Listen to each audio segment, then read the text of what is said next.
আসসালামু আলাইকুম। অবিরাম বাংলা সংবাদে সবাইকে স্বাগত জানাচ্ছি আমি চিন্তিয়া হক। শুরুতেই বিআরবি কেবল সংবাদ শিরোনাম। খালেদা জিয়ার এন্ডোস্কোপি সম্পূর্ণ বন্ধ হয়েছে, পাকস্থলীর রক্তক্ষরণ জানিয়েছেন মেডিকেল বোর্ড। আজ আসছে এয়ার অ্যাম্বুলেন্স, রাতে আবারও হাসপাতালে জুবাইদা রহমান। ঢাকা ২ আসনের প্রার্থীদের জমজমাট প্রচারণা, ব্যানার ফেস্টুনে ছেয়ে গেছে কেরানীগঞ্জের রাস্তাঘাট, চলছে কর্মী সমর্থকদের শোডাউন, গণমিছিল।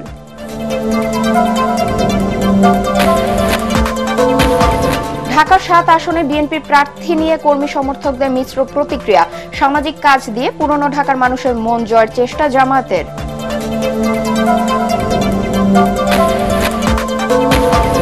চাঁপাইনবাবগঞ্জে দীর্ঘদিন ধরে থমকে আছে নরেন্দ্রপুর কাছড়ার খালে সেতু নির্মাণ কাজ, ভোগান্তিতে ৩ ইউনিয়নের হাজারো মানুষ।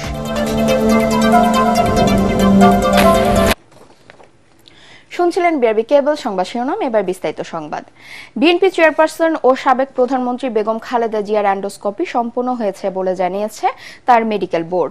শুক্রবার রাত 8:30টার দিকে এ তথ্য জানানো হয়। একই সঙ্গে খালেদা জিয়ার পাকস্থলীর রক্তক্ষরণ বন্ধ হয়েছে বলেও জানিয়েছে মেডিকেল বোর্ড। এদিকে অসুস্থ বিএনপি চেয়ারপারসন খালেদা জিয়াকে উন্নত চিকিৎসার জন্য লন্ডনে নেয়ার উদ্দেশ্যে ঢাকায় অবস্থান করছেন তারেক রহমানের স্ত্রী ডাক্তার জুবাইদা রহমান। শনিবার দেশে পৌঁছে সকালে ও রাতে হাসপাতালে গিয়ে শাশুড়ির খোঁজ খবর নেন তিনি। এদিকে শুক্রবার বিএনপি মহাসচিব মির্জা ফখরুল ইসলাম আলমগীর টেলিফোনে এটিএন বাংলাকে জানান, শারীরিক অসুস্থতা বেড়ে যাওয়া এবং যান্ত্রিক ত্রুটির কারণে কাতার থেকে এয়ার অ্যাম্বুলেন্স না আসায় চিকিৎসার জন্য BNP chairperson Begum Khaleda Zia London যাত্রা পিছিয়ে গেছে। চিকিৎসকরা সম্মতি দিলে রোববার বেগম জিয়াকে লন্ডন নেওয়া হতে পারে। এদিকে আজ বিকেলে কাতার সরকারের ব্যবস্থাপনায় জার্মান থেকে এয়ার অ্যাম্বুলেন্স ঢাকায় আসবে বলে দূতাবাসের পক্ষ থেকে জানানো হয়েছে।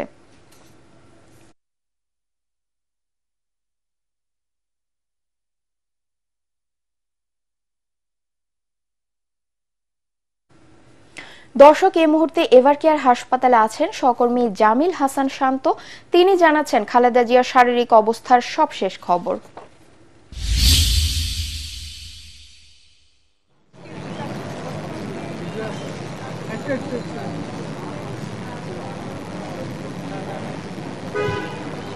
সিনথিয়া, সকাল থেকে আমরা কিন্তু অবস্থান করছি রাজধানীর এভারকেয়ার হাসপাতালের সাথে এভারকেয়ার হাসপাতালের সামনে। তবে এখনো পর্যন্ত তেমন কোনো আপডেট আসলে আমরা পাইনি। তবে আপনাকে জানিয়ে রাখতে চাই, চিকিৎসকরা গতকাল রাতে যেটি আমাদেরকে জানিয়েছেন, বেগম খালেদা জিয়ার পাকস্থলীতে কিন্তু রক্ত আসার একটা ঘটনা ঘটে তার এন্ডোস্কোপের করার পরপরই।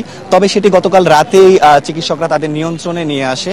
এর আগে রাত 8:30 নাগাদ তারেক রহমানের স্ত্রী ডাক্তার জুবাইদা রহমান তিনি কিন্তু দ্বিতীয়বারের মতো বেগম খালেদা জিয়াকে দেখতে আসেন। তারও কিছুক্ষণ আগে বিএনপির মহাসচিব মির্জা ফখরুল ইসলাম আলমগীর তিনিও কিন্তু বেগম খালেদা জিয়াকে দেখতে আসেন। তারা প্রায় 2 ঘন্টারও বেশি সময় হাসপাতালের ভেতরে অবস্থান করেছিল।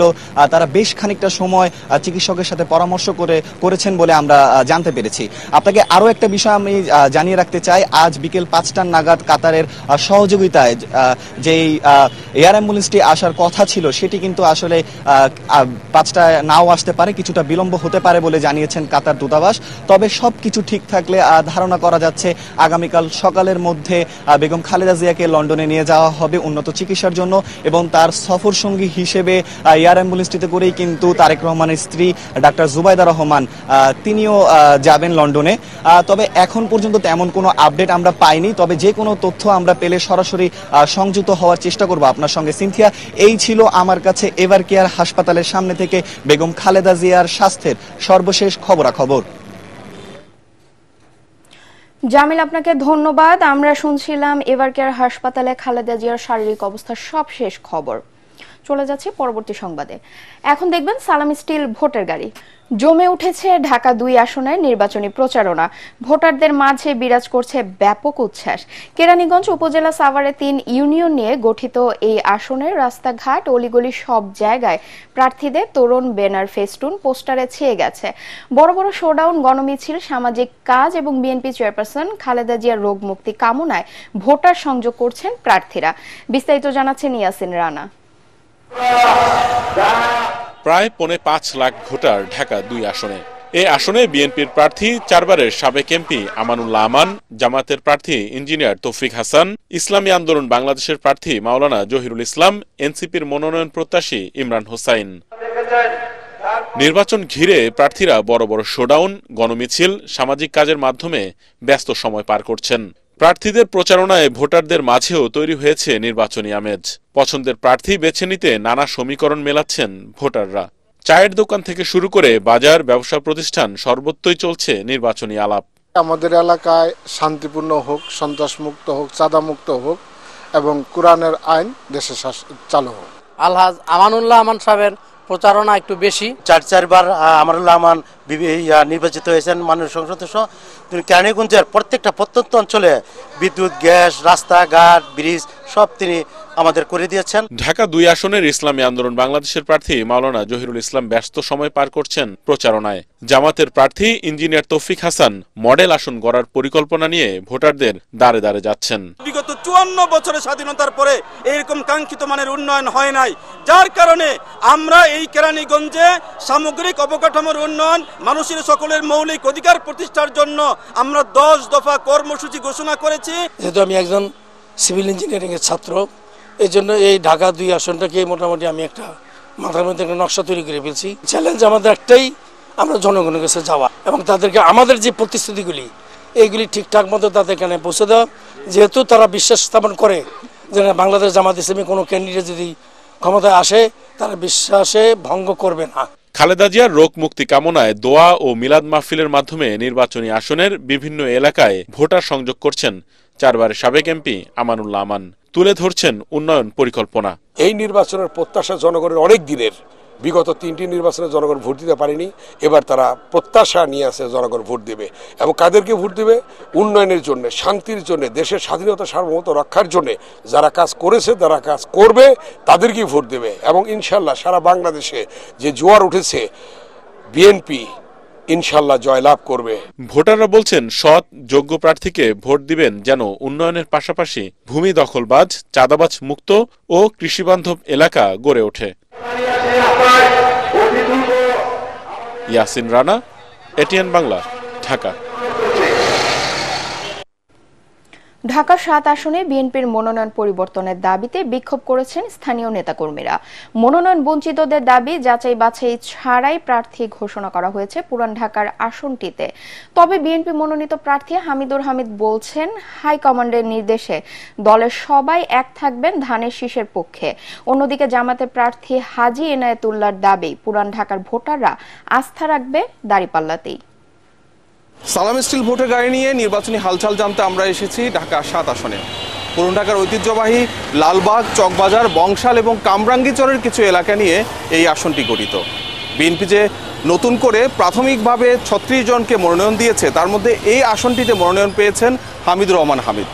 তার মনোনয়ন প্রাপ্তিতে তার নেতাকর্মীদের মধ্যে যেরকম আনন্দের জোয়ার বইছে, তেমনি মনোনয়ন বঞ্চিতদের সমর্থকরা বিক্ষোভ করছেন এই এলাকায়। প্রাথমিক মনোনয়নের সিদ্ধান্ত বদলের দাবিতে একজোট হয়ে বিক্ষোভে নেমেছেন ঢাকা 7 আসনের মনোনয়ন প্রত্যাশী বিএনপি নেতারা। তাদের মতে অবমূল্যায়ন করা হয়েছে ত্যাগীদের। যাচাই বাছাই না করে যেই লোকটা আমাদের 7-এর ভোটার না, 6-এর ভোটার, সে বিগত আন্দোলন সংগ্রামে কখনো আমি তাকে দেখি নাই।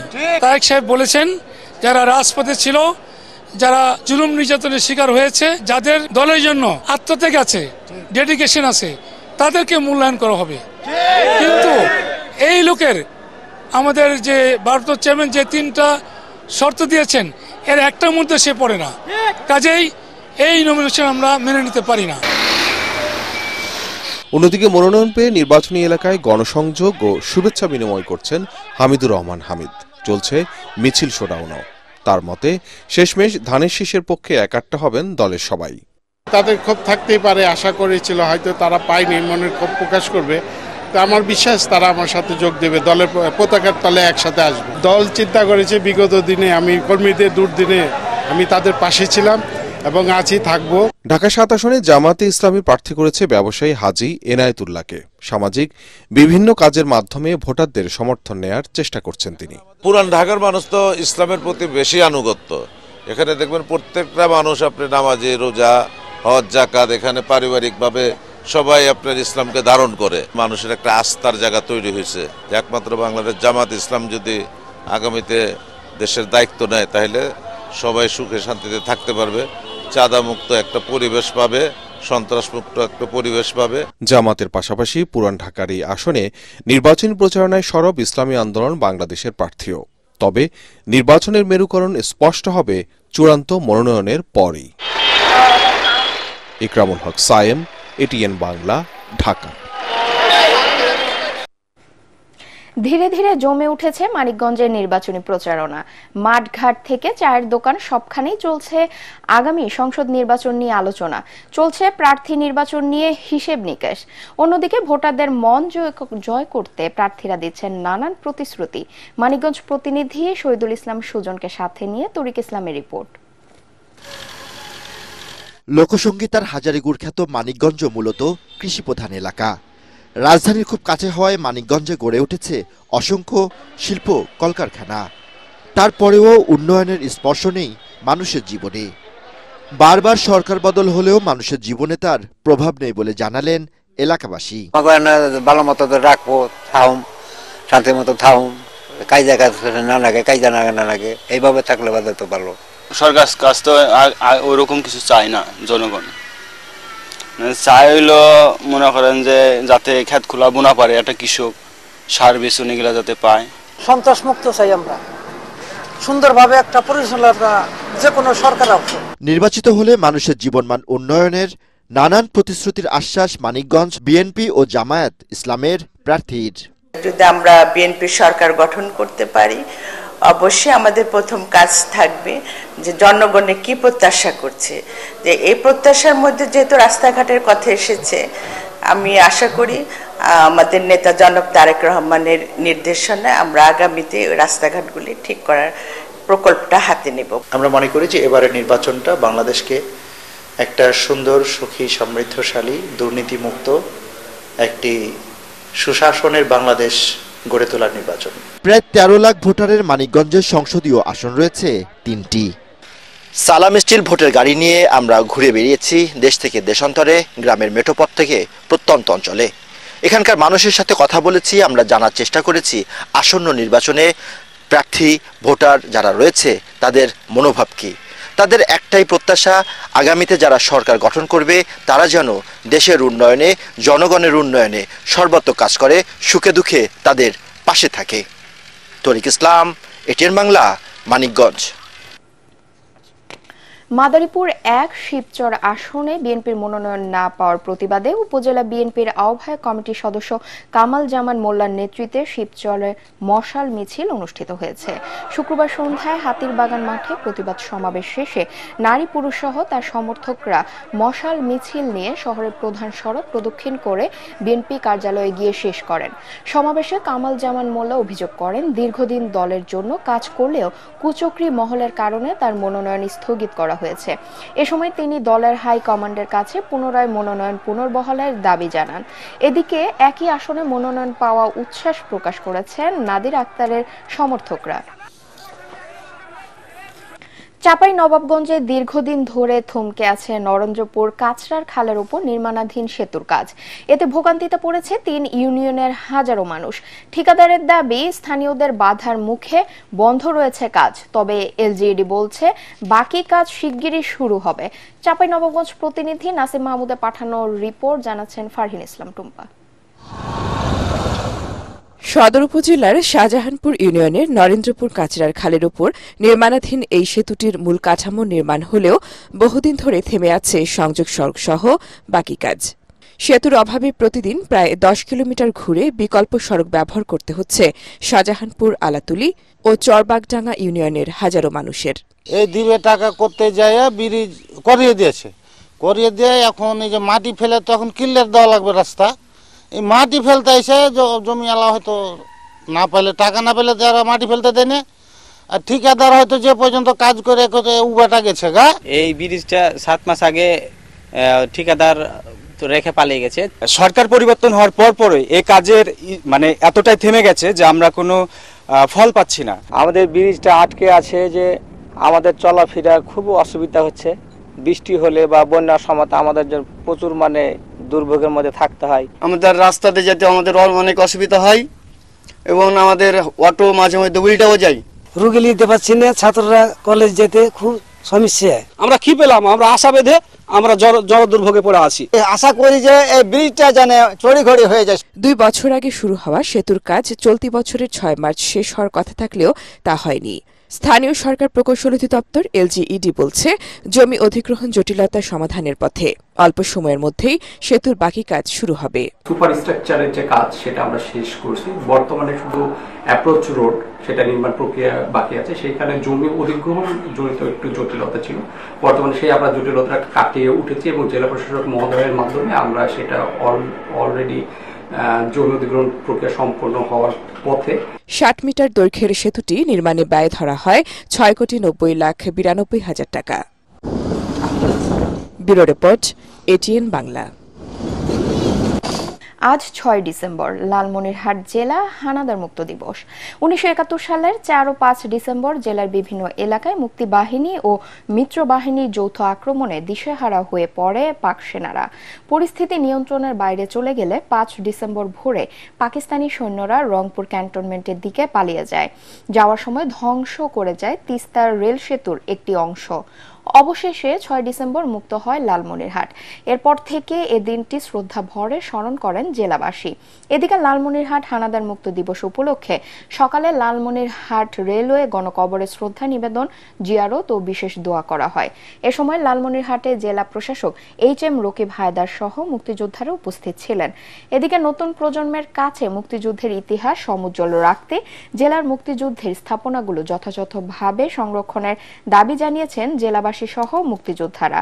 এদিকে 71-এর আজকের এই দিনেই বাংলাদেশকে স্বীকৃতি দিয়েছিল ভুটান। এর কয়েক ঘন্টা পর স্বীকৃতি দেয় ভারত।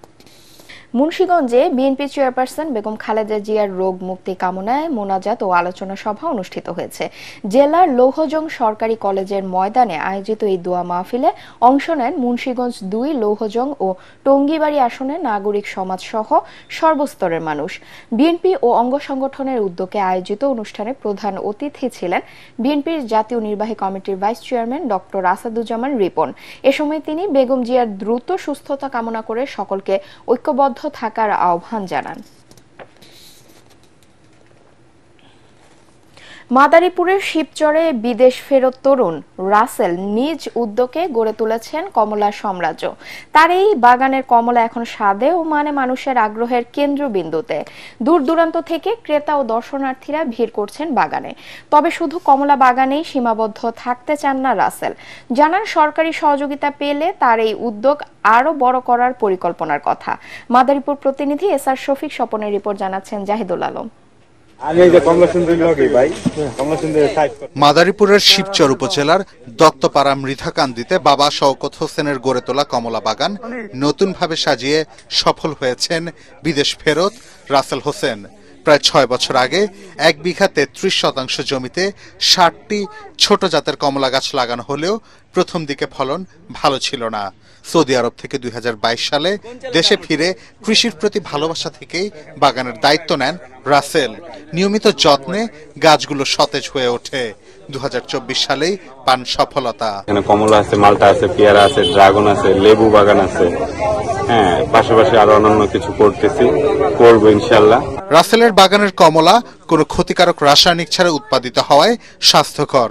এ কারণে সুস্বাদু এই কমলার প্রতি ক্রেতাদের আগ্রহও বেশি। অনেকেই বাগানে এসে কমলা কিনছেন 280 থেকে 300 টাকা কেজি দরে। মোবাইলে দেখা তারপর আসে, এই যে ঘুরতে আইছি, দেখতে আইছি। দূর দূরান্ত থেকে মানুষ আসে এই কমলা বাগানে কমলা দেখার জন্য। এটা বিদেশের চাষ হইতো, এখন বাংলাদেশের চাষ হইতাছে। আমরা দেখে অনেক মজা পাইতাছি, খুশি হইতাছি। এমন উদ্যোক্তাদের সহযোগিতা দেওয়ার আশ্বাস দিয়েছে কৃষি বিভাগ। আমরা সর্বোত্তম সহযোগিতা তাদেরকে প্রদান করব এবং টাইম টু টাইম এই পরামর্শ প্রয়োজন কৃষি সম্প্রসারণ অধিদপ্তর সবসময় তাদের পাশে আছে এবং পরামর্শ প্রদান করবে। কমলার পাশাপাশি মালটা ও পেয়ারা গাছ রয়েছে তার বাগানে। সরকারি সহযোগিতা পেলে আরো বড় পরিসরে কমলা চাষের পরিকল্পনা রয়েছে রাসেলের। Bureau report, ATN Bangla. এবার সন্ধানী লাইফ ইন্স্যুরেন্স আন্তর্জাতিক সংবাদ।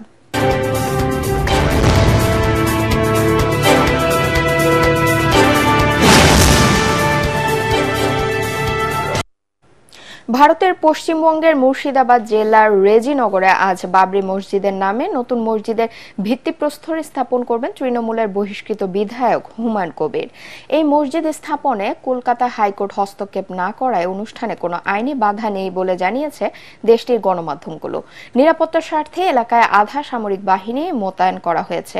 হুমায়ুন কবির জানান, অনুষ্ঠানে 3 লাখ মানুষ উপস্থিত হতে পারেন এবং তার 2000 স্বেচ্ছাসেবক প্রস্তুত আছে। তিনি জানান, অনুষ্ঠানে 60,000 অতিথিকে শাহী বিরিয়ানি দিয়ে আপ্যায়ন করা হবে। তার এই ঘোষণাকে কেন্দ্র করে রাজ্যে রাজনৈতিক অস্থিরতা শুরু হয়েছে বলে জানিয়েছে দেশটির গণমাধ্যমগুলো। গাজার মানবিক সংকট মোকাবেলায় চীনের ঘোষিত সহায়তার জন্য গভীর কৃতজ্ঞতা প্রকাশ করেছেন ফিলিস্তিনের president Mahmoud Abbas. Wafa news agency জানায়, তিনি এ বিষয়ে চীনের প্রেসিডেন্ট শি জিনপিংকে একটি চিঠি পাঠিয়েছেন। চিঠিতে তিনি বলেন, এই সহায়তা গাজা উপত্যকার চলমান সংকট কমাতে এবং পুনরুদ্ধার ও পুনর্গঠন কার্যক্রমে গুরুত্বপূর্ণ ভূমিকা রাখবে। প্রেসিডেন্ট আব্বাস চীনের নীতিগত অবস্থান ও ফিলিস্তিনি জনগণের প্রতি তাদের মানবিক সংহতি প্রশংসা করে বলেন, এই সহায়তা ফিলিস্তিনিদের অধিকার রক্ষা ও দখলদারিত্বের আগ্রাসন মোকাবেলায় সহায়ক হবে। এবার খেলার খবর।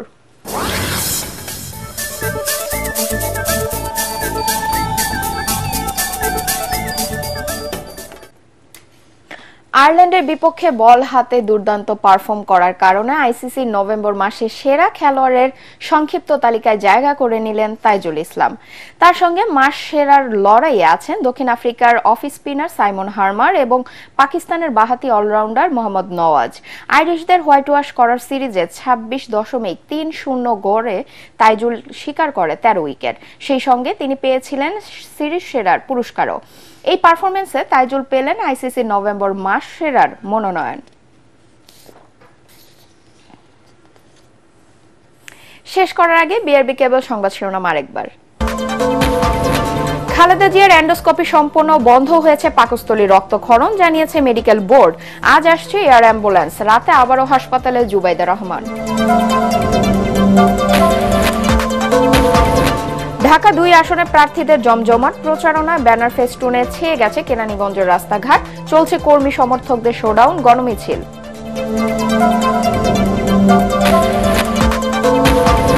ঢাকা 7 আসনে বিএনপির প্রার্থী নিয়ে কর্মী সমর্থকদের মিশ্র প্রতিক্রিয়া। সামাজিক কাজ দিয়ে পুরনো ঢাকার মানুষের মন জয়ের চেষ্টা জামায়াতের।